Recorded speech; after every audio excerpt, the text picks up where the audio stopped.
Brachot, Chazak u'Baruch Rabotai, Besorot Tovot. On est aujourd'hui le 22 dans le mois de Tammuz, Parasha Pinchas.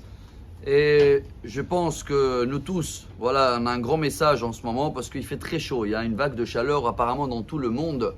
Et je pense déjà que les gens, ils ont du mal à s'habiller. Bon, ça, c'est un autre problème. Mais surtout avec le masque aussi dans la bouche, des fois, c'est pas évident. Vous savez qu'on a terminé la paracha la semaine dernière avec 24 000 morts. C'est comme ça qu'elle démarre la paracha, que Pinchas, heureusement, qu'il a fait une action qui a stoppé l'épidémie. Et 24 000 morts, ça vous dit quelque chose, ce chiffre-là? Alors dans la Torah, c'est la première fois qu'il apparaît. Dans le Talmud, traité Yevamot, page 62, 64, là-bas il y a l'histoire de tous les élèves de Rabbi Akiva. On revient avec le même chiffre, 24 000 morts, épidémie, dans une période du Homer. Alors, dans la période du Homer, 33 jours, on est en deuil, il n'y a pas de musique, il n'y a pas de mariage.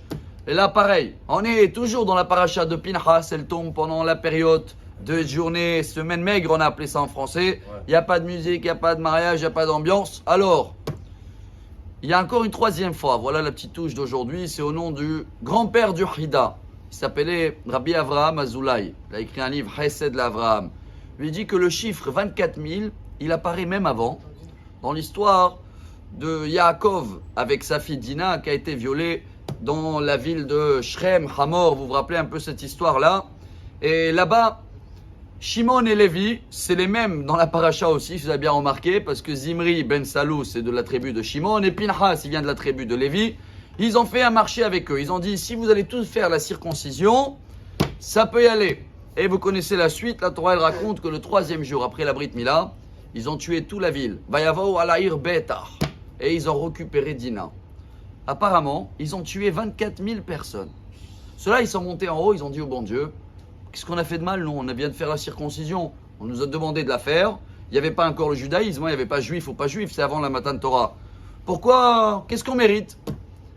Dieu les a dit, vous allez redescendre. Et voilà, c'est eux qui sont dans la paracha de cette semaine. Mais Dieu il a dit, attention, cette fois-ci, il faut bien surveiller la Brit Mila.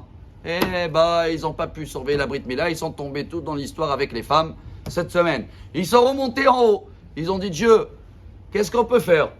Déjà qu'on est descendu en bas, on avait une tentation de tomber dans ça. Alors, le libre arbitre, il est où? Bon, Dieu il a dit, alors, ok, vous allez descendre une troisième fois. Cette fois-ci, n'oubliez pas, et voilà le message d'aujourd'hui, il y a un lien entre la Brit et la Mila.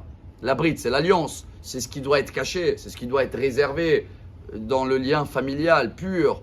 Mais il y a aussi la Mila, la bouche, elle aussi, elle doit être cachée. Alors oui, le message dans ce moment, parce que quand ils sont revenus, autant 24 000 élèves de Rabbi Akiva, ils ont pu garder leur bouche ou il y a eu des critiques entre eux. Chers amis, il fait très chaud, oui, mais il faut être habillé couvert. Nous tous, les hommes comme les femmes. Il fait très chaud, il faut calculer notre mot, c'est pour ça qu'on a un masque. Alors si on arrive à comprendre, à réparer les mots qui sortent de notre bouche, garder la tsniout le plus possible, là ça s'appelle qu'on vit la paracha. On répare ce qui a été fait comme dégâts à la paracha, et dans ce cas-là, Pinchas, c'est Eliyahu Hanavi. C'est lui, Ine anochi sholech lachem et Eliyahu Hanavi, Mashiach qui va venir. Et pour l'instant, Ineni noten lachem, Ineni noten lo et beriti, Shabbat Shalom. Amar Rabbi Elazar, Amar Rabbi Hanina.